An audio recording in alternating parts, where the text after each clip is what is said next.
नमस्कार। राजस्थान की तमाम फटाफट खबरों में आपका स्वागत है। राजस्थान की खबरों के लिए आपसे निवेदन कि यदि आपने हमारा चैनल को सब्सक्राइब नहीं किया तो कृपया करके आपके अपने चैनल को सब्सक्राइब कर लें।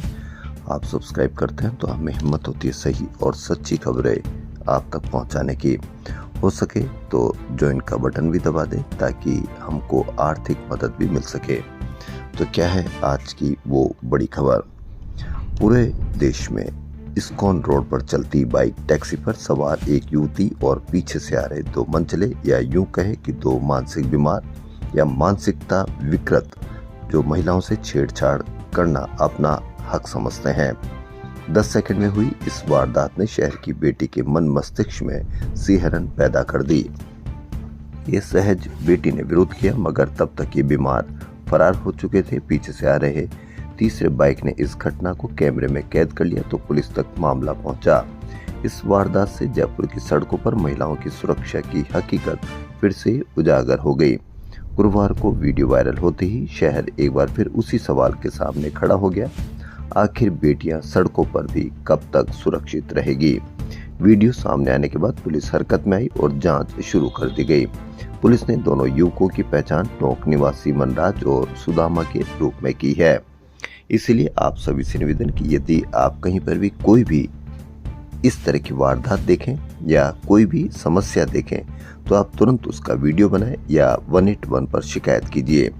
देखिए, एक हल्की सी वीडियो ने पूरे देश में हलचल मचा दी और तुरंत उनको पकड़ने के लिए उनका नाम, कहाँ के निवासी हैं, सब कुछ सामने आ गया। इसलिए आप जिम्मेदार नागरिक बनिए ताकि आप आने वाले समय में आपके अपने बच्चों को आप सुरक्षित रख सके। वरना मीडिया किस तरह की खबरें आपको दिखाता है यह आप भली भांति जानते हैं।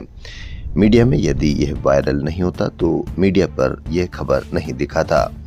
वहीं जवाहर सर्किल जयपुर में महिला की बहादुरी का मामला सामने आया। छेड़छाड़ करने वाले युवक को महिला ने खुद पकड़कर लोगों की मदद से पुलिस के हवाले कर दिया। जानकारी के अनुसार गुरुवार रात 9 बजे महिला खाना खाने के बाद टहल रही थी। इसी दौरान बाइक सवार एक युवक अश्लील इशारे करने लगा। महिला ने विरोध किया तो बदसलूकी करने लगा। महिला ने हिम्मत दिखाते हुए सामना किया। तो सभी महिलाओं से भी निवेदन कि आप भी हिम्मत रखिए, ऐसा कुछ भी नहीं। यदि आप हिम्मत करेंगे तो मनचलों का या जो भी आपसे छेड़खानी करता है उनका इलाज जरूर होगा। श्री अन्नपूर्णा रसोइयों में गड़बड़ी की खबर भास्कर में प्रकाशित होने के बाद जिला प्रशासन गुरुवार को एक्शन मोड में नजर आया। कलेक्टर संदेश नायक सहित 83 अधिकारियों ने शहर भर की 83 अन्नपूर्णा रसोइयों का एक साथ औचक निरीक्षण किया। निरीक्षण करने पर होगा क्या, वह तो बात की बात है, जांच की बात है, लेकिन शिकायत करने पर तुरंत आपकी कार्रवाई पर या शिकायत पर आपकी कार्रवाई होती है, जिससे आप जिम्मेदार नागरिक बनते हैं। इसीलिए सभी से निवेदन, जब भी कहीं आपको शिकायत मिले या समस्या मिले आप तुरंत उस पर शिकायत कीजिए ताकि आने वाले समय में आपकी आने वाली पीढ़ी को इस समस्याओं से निजात मिल सके। आखिरकार 960 करोड़ रुपए के जल जीवन मिशन घोटाले में फरार चल रहे रिटायर्ड आईएएस अधिकारी सुबोध अग्रवाल को गुरुवार को एसीबी ने दिल्ली से गिरफ्तार कर लिया। अग्रवाल को देर शाम जयपुर लाया गया। शुक्रवार को एसीबी कोर्ट में पेश करेगी। एक दिन पहले ही सुबोध अग्रवाल समेत 3 आरोपियों के खिलाफ कोर्ट से स्थायी वारंट जारी करते हुए भगोड़ा घोषित किया जा चुका है। इससे पहले गुरुवार को दोपहर 12 बजे दिल्ली से सुबोध अग्रवाल के वकील ने ईमेल के जरिए एसीबी को जांच में शामिल होने की जानकारी दी और शांति पथ नई दिल्ली की लोकेशन भेजी। इसके बाद ही एसीबी ने सुबोध अग्रवाल को पकड़ लिया। हालांकि गिरफ्तारी देर शाम जयपुर लाकर दिखाई गई। भगोड़ा घोषित होने पर उनकी संपत्ति भी कुर्क की जा सकती थी, इसलिए सुबोध अग्रवाल ने यह चालाकी दिखाई है। राजस्थान सरकार स्वास्थ्य विभाग में दूसरी बड़ी भर्ती करने की तैयारी में है। चिकित्सा मंत्री गजेंद्र सिंह खीवसर ने 12,000 पदों पर नर्सिंग ऑफिसर और 7,000 पदों पर एएनएम भर्ती के नियमों को मंजूरी दे दी है। इससे पहले दिसंबर 2023 के 8,750 पदों की भर्ती हुई थी। उसके बाद 19,000 पदों पर यह सबसे बड़ी भर्ती है। भर्ती नियमों की फाइल को कार्मिक व वित्त विभाग से मंजूरी मिलते ही विज्ञापन जारी होगा। सीएमओ पत्र को आधार बनाकर ही स्वास्थ्य निदेशालय भर्ती करेगा। सीधी भर्ती में लिखित परीक्षा का प्रावधान जोड़ा जाना प्रस्तावित है। अभी भर्ती मेरिट व बोनस अंकों के आधार पर होती थी। ऐसे में फ्रेशर्स अनुभव के अंक नहीं होने से बाहर हो जाते थे। इस सरकार में यह दूसरी बड़ी भर्ती है। अब सीधी भर्ती संशोधित नियमों से होगी, जिससे हजारों फ्रेशर्स की मांग को देखते हुए लिखित परीक्षा शामिल की जा सकती है। इसमें मेरिट, परीक्षा, बोनस तीनों को समाहित कर भर्ती संभावित है। सरकार ने गुर्जर आरक्षण आंदोलन के दौरान दर्ज मुकदमों को वापस लेने की दिशा में बड़ा कदम उठाया है। संसदीय कार्य मंत्री जोगाराम पटेल के नेतृत्व में गठित कमेटी ने गृह विभाग को सिफारिश भेज दी है। गुर्जर आरक्षण आंदोलन के केस वापस होंगे, नौकरी भी मिलेगी। बैक टू बैक सक्रिय रहे पश्चिमी विक्षोभ सिस्टम का असर अब समाप्त होने पर है और 28 दिन बाद फिर से गर्मी का सीजन शुरू हो गया है।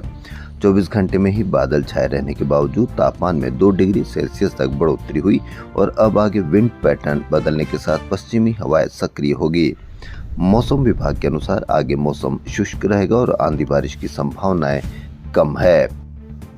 कोटपुतली निवासी 37 वर्षीय महिला ने लीवर सिरोसिस से पीड़ित पति को खुद के लीवर का 60% हिस्सा देकर जीवन बचाया है।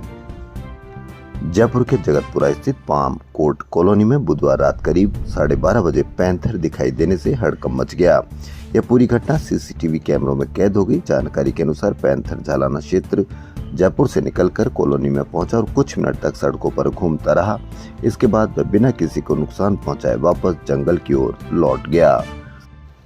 देश की ऊर्जा सुरक्षा को मजबूती देने वाली पचपदरा स्थित HPCL राजस्थान रिफाइनरी किस अप्रैल से उत्पादन शुरू करने के लिए तैयार है। पिछले 3 महीने से चल रही क्रूड ऑयल रिफाइनरिंग की टेस्टिंग गुरुवार को पूरी हो गई। प्रधानमंत्री नरेंद्र मोदी इसी दिन इसका उद्घाटन करेंगे। HPCL सूत्रों के अनुसार टेस्टिंग के दौरान केरन, वेदांता और गुजरात के मुंद्रा पोर्ट से रोजाना 60-65 हजार बैरल कच्चा तेल सप्लाई किया गया। फिलहाल देश में खाड़ी देशों में युद्ध के कारण क्रूड की कमी बनी हुई है, जिससे रिफाइनरी को पर्याप्त आपूर्ति नहीं मिल पा रही है। 1 जुलाई से 28 अगस्त के बीच होने वाली अमरनाथ यात्रा के लिए रजिस्ट्रेशन 15 अप्रैल से शुरू होंगे। बेमौसम बारिश, ओलावृष्टि और प्रतिकूल मौसम से प्रभावित गेहूं की फसल को लेकर प्रदेश के किसानों को बड़ी राहत मिली है। केंद्र सरकार ने राजस्थान में रबी सीजन के लिए गेहूं खरीद के मानकों में शिथिलता के आदेश जारी कर दिए हैं। प्रतिदिन हम जयपुर जैसे इलाके में भी, भीड़ भाड़ इलाके में भी हम किसी न किसी परिवार को बर्बाद कर देते हैं सड़क दुर्घटना या सड़क हादसों में। ऐसे ही एक नज़ारा महेशनगर जयपुर के इलाके के करतारपुरा स्थित चौधरी कॉलोनी में गुरुवार को बेकाबू वैन ने घर के बाहर बैठी 63 वर्षीय बुजुर्ग महिला को टक्कर मार दी और करीब 15 फीट तक घसीटते हुए ले गई। घटना पास में लगे सीसीटीवी कैमरे में कैद हो गई। इसको हादसा कहने के बजाय इसको हत्या के बाद चालक अमन वैन छोड़कर फरार हो गया। डीसीपी साउथ राजश्री वर्मा ने बताया कि वाहन नंबर के आधार पर मामला दर्ज कर जांच शुरू कर दी है। देर रात कार्रवाई करते हुए वैन जब्त कर वाहन स्वामी महेंद्र कुमार निवासी 22 गोदाम को गिरफ्तार कर लिया गया।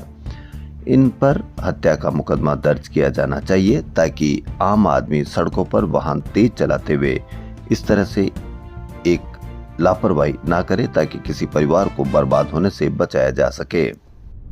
शिक्षा विभाग में वरिष्ठ अध्यापकों के तबादले हो सकते हैं। शिक्षा मंत्री मदन दिलावर ने इसके संकेत दिए हैं।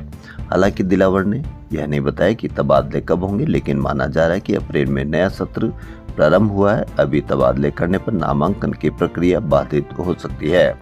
ऐसे में नामांकन की प्रक्रिया बाधित नहीं हो, इसलिए मई-जून में ही तबादले होने की संभावना है। NSUI के स्थापना दिवस पर राजस्थान विश्वविद्यालय इकाई ने रन फॉर रोजगार मैराथन का आयोजन किया। 5 किलोमीटर दौड़ विश्वविद्यालय के मुख्य द्वार से शुरू होकर अल्बर्ट हॉल तक गई, वापस वहीं समाप्त हुई। गर्ल्स कैटेगरी में प्रिया कुमावत प्रथम रही। तबला, पखावज, नगाड़ा और ढोलक जैसे अवनद वाद्यों पर कलाकारों की उंगलियों की तीव्र गति और वाद्य यंत्रों की अनूठी ध्वनियों ने माहौल को संगीतमय बना दिया। अवसर था कला एवं संस्कृति विभाग और जवाहर कला केंद्र के संयुक्त तत्वाधान में आयोजित 33वें स्थापना दिवस समारोह का। राजस्थान की महात्मा गांधी इंग्लिश मीडियम स्कूलों में Rajasthan contractual hiring civil post rules 2022 के तहत लेवल 1 और लेवल 2 के पदों पर कार्यरत सहायक अध्यापकों के मानदेय में बढ़ोतरी की गई है। मानदेय 5% बढ़ाया गया है। राजस्थान विधानसभा की तरफ से लगातार दूसरे दिन कमेटियां गठित की गई है। बुधवार को हाई पावर की 4 कमेटियां गठित की गई तो गुरुवार को 11 कमेटियां बनाई गई। सबसे रोचक नियम समिति रही। इस समिति में 2 पूर्व मुख्यमंत्री, खुद स्पीकर, 1 पूर्व डिप्टी सीएम व 2 पूर्व मंत्री शामिल किए गए। नियम समिति में स्पीकर वासुदेव देवनानी, सभापति वसुंधरा राजे, अशोक गहलोत, श्रीचंद कृपलानी, चंद्रभान सिंह चौहान, सचिन पायलट, हरीश चौधरी एवं डिप्टी करण माहेश्वरी को सदस्य मनोनीत किया गया है। राजस्थान राज्य स्पोर्ट्स काउंसिल, ऐसा लग रहा है जैसे राम भरोसे ही चल रहा है। भास्कर की बड़ी खबर, भविष्य के स्टार खिलाड़ी कैसे तैयार हो रहे हैं, यह सबसे बड़ा सवाल है, क्योंकि यहाँ 100 कोच की कमी है, 12 ट्रेनर कम है, तो खिलाड़ियों की फिटनेस कैसे देखी जा रही है। स्पोर्ट्स काउंसिल में स्वीकृत पदों की स्थिति चिंताजनक तस्वीर पेश कर रही है, लेकिन आपको मीडिया किसी दूसरे कामों में लगा के रखता है। मीडिया ने बहुत मेहनत की है, आप अपनी समस्याओं से दूर हो रहे हैं। ओलंपियन और राजस्थान राज्य स्पोर्ट्स काउंसिल की पूर्व अध्यक्ष डॉक्टर कृष्णा पूनिया ने मौजूदा अध्यक्ष प्रवीण गुप्ता से गुरुवार मुलाकात कर कोचों की नियुक्ति और अंतर्राष्ट्रीय खिलाड़ियों की पेंशन सहित कई मुद्दों पर चर्चा की। इस मौके पर कृष्णा पूनिया ने एसीएस प्रवीण गुप्ता को बताया कि वर्तमान नीति में मौजूद कुछ त्रुटियों के कारण प्रदेश के केवल 3 खिलाड़ियों को ही पेंशन का लाभ मिल पा रहा है, जबकि राज्य के लगभग 70 से 80 खिलाड़ी इस श्रेणी के अंतर्गत आते हैं। 8वें राष्ट्रीय पोषण पखवाड़े का गुरुवार को आगाज हुआ। प्रदेश में 15 दिन तक विभिन्न कार्यक्रम होंगे। 21 अप्रैल को दान अभियान के तहत नागरिक पुराने खिलौने, स्टेशनरी या बच्चों की किताबें आंगनबाड़ी केंद्र में डोनेट की जाएगी। इस बार डिजिटल डिटॉक्स और पुरुषों की भागीदारी जैसी आधुनिक विषयों को भी जोड़ा गया है। अजमेर एसपी ऑफिस के सामने गुरुवार दोपहर उस समय हड़कंप मच गया जब एक युवक ने खुद पर पेट्रोल डीजल उड़ेलकर आत्मदाह का प्रयास किया। मौके पर मौजूद पुलिस कर्मियों ने उसे आग लगाने से पहले ही पकड़ लिया और अस्पताल पहुंचाया। जानकारी में सामने आए उसकी बेटी से एक युवक ने दुष्कर्म किया था। आरोप है कि युवक ने अश्लील फोटो वीडियो बनाकर उसे लंबे समय तक ब्लैकमेल किया। इससे परेशान होकर बेटी ने जन्मदिन के 30 दिन आत्महत्या कर ली। पिता का कहना है कि आरोपी अब भी खुला घूम रहा है और पुलिस ने कार्रवाई नहीं की। इसको आप किस तरह से देखते हैं? क्योंकि मीडिया तो आपको इन खबरों को दिखाएगा नहीं, क्योंकि मीडिया दूसरी खबरों में लगा हुआ है। बहुत मेहनत की है आपकी सब समस्याओं का हल करने में। राजस्थान की खबरों में फिलहाल इतना ही। धन्यवाद।